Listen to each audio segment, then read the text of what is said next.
Welcome back, brothers and sisters. I am Braden. This is Langley Outdoors Academy, and thank you for stopping by.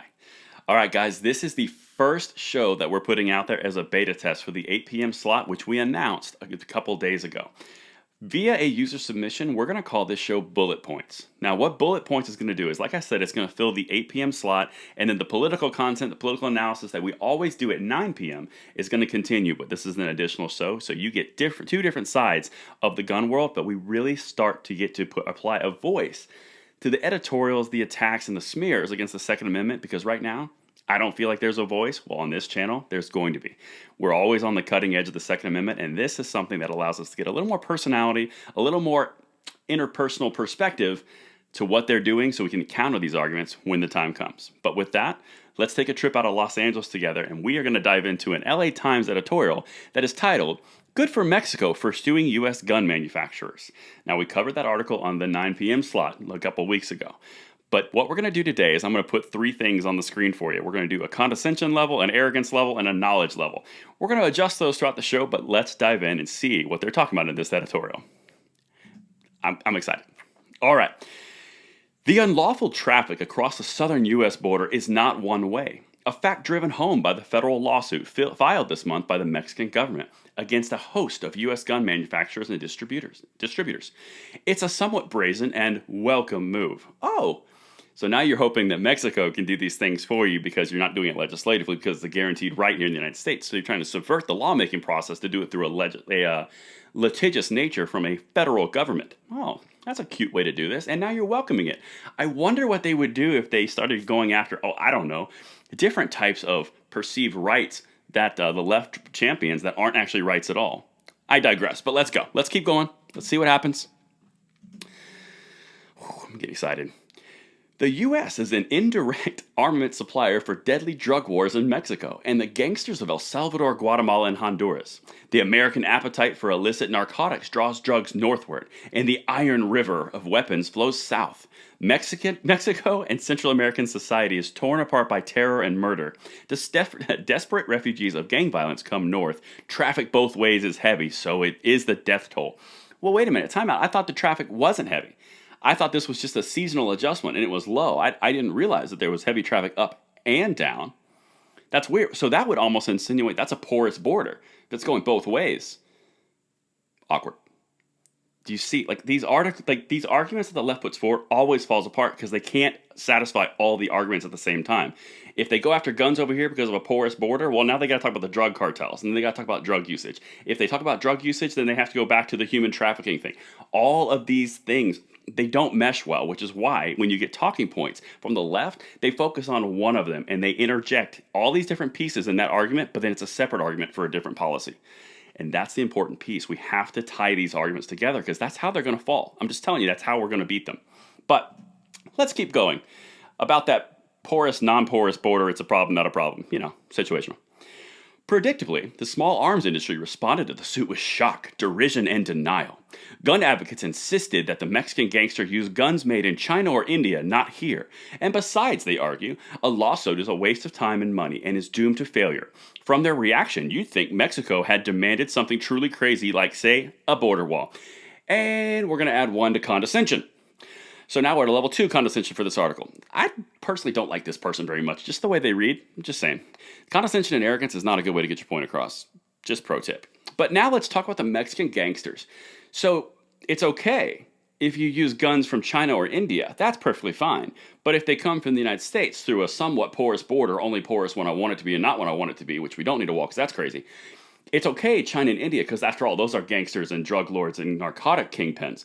That's different. But if the guns come from the United States, well, that's a problem. We need to sue those U.S. gun manufacturers because the laws of economics don't state that the path of least resistance is what people are going to follow and supply and demand. So therefore, if the supply dries up in the United States, they're just going to get it from somewhere else because I'm getting excited, people, because the problem is not the guns. The problem is the behaviors that are using guns. Just saying. Also, the fact that there's no guns allowed in Mexico is a tiny little bit of that, but we're going to get to that in a second.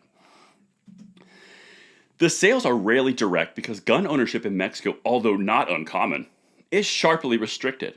The suit alleges that sales take place in the U.S. for illicit shipments to Mexico. The key allegation is that gun makers not only know their weapons will end up south of the border, but also create them specifically for that market.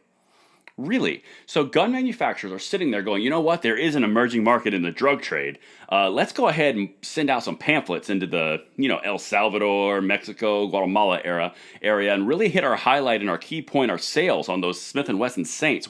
Those aren't moving as good as we'd like to, so maybe we go to that secondary emerging market. Do you really think that's happening, or do you think people are buying them illegally with drug money at exorbitant prices and then shipping them through bribes and payment? No, it's not that. It's the gun manufacturers.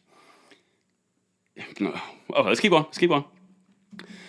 The Mexican Foreign Secretariat alleges that in 2019, 17,000 murders were a result of weapons illegally imported into the country from the U.S.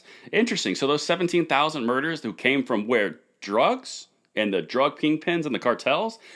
It's not a problem if the cartels do it. Mind your business. It's the guns problem, because if the cartels didn't have guns, they wouldn't use things like machetes and chainsaws and knives like they're known to use. Okay, we gotta keep going, people.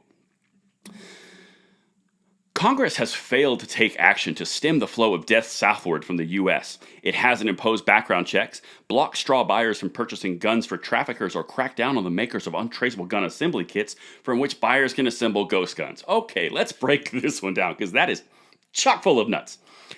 Congress has failed to take action to stem the flow of death southward from the U.S. Really, the flow of death. Again, through the border, which is secure. Interesting.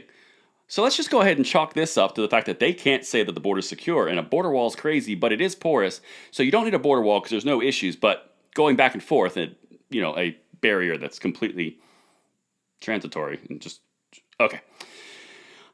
That blocks straw buyers from purchasing guns for traffickers. You mean like the ATF, the Biden's ATF that sent out 5 different task forces in 5 liberal gun control zones? You mean those task forces? Or do you mean the 4473s that are in place that prevent straw purchasers and all the different mental adjudications and drug users? You mean are those, because they're lying on those forms? So you're not talking about any of those things. You're just sitting on your high horse. You know what? We're going to level 3 condescension. All right. Oh, and then we got to throw ghost guns in, because ghost guns are scary and terrifying, because you can buy a gun completely unassembled and, it's a ghost gun, and then it's a gun in like an hour. Let's go ahead and add 1 to lack of knowledge, because a ghost gun is it's an unfinished serialized product, which is why it's not a serialized product, why it's not considered a firearm in the United States Code, because it's less than 80% finished, so you have to mill it out, but they don't say that part. They just say it's a ghost gun, and it gets in a kit, and you can just make it.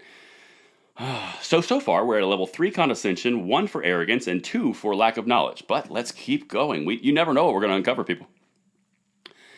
Any of those moves could help stem violence here at home as well as in Mexico.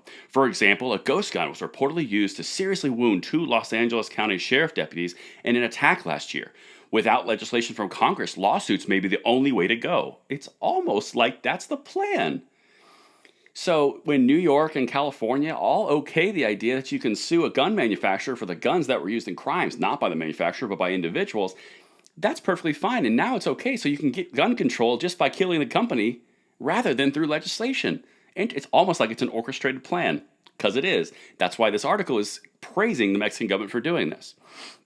And by the way, isn't Los Angeles almost a gun-free zone? I digress, because I thought there was laws that would prevent guns from being there. Americans responded to lockdowns last year by lining up at gun stores. Manufacturers, distributors, and sellers did well. The murder rate jumped to the highest level seen in the U.S. in more than 2 decades, even without the spate of mass shootings that occur in a more typical year. You know the one thing that they really dropped there and you didn't mention? Releasing criminals from prisons. Having no cops because you defunded them all and you villainized and demonized them.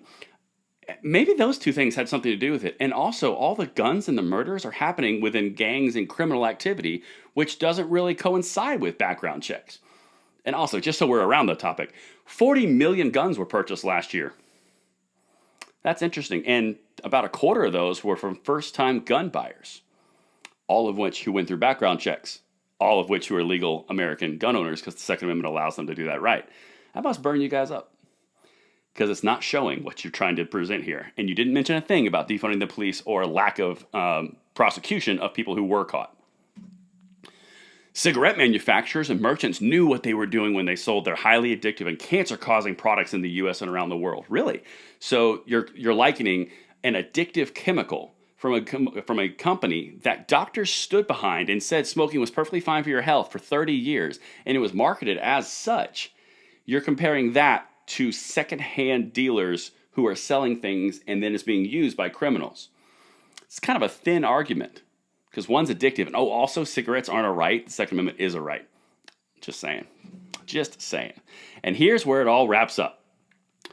Gun makers claim to not be subject to the same kinds of pressures due to the Second Amendment, which protects the right to keep and bear arms. Yep, that's pretty accurate. Does it also protect against knowingly making and selling guns to be illegally trafficked across the border? Perhaps we'll find out. And condescension level 4. This is impressive. This guy reached a level 4 on condescension.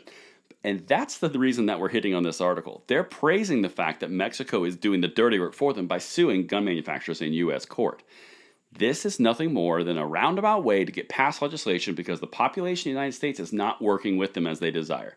And that is why we hit on this article tonight on tonight's bullet points. Let me know what you guys think in the comments below, and until tomorrow, I'm Braden. See you later.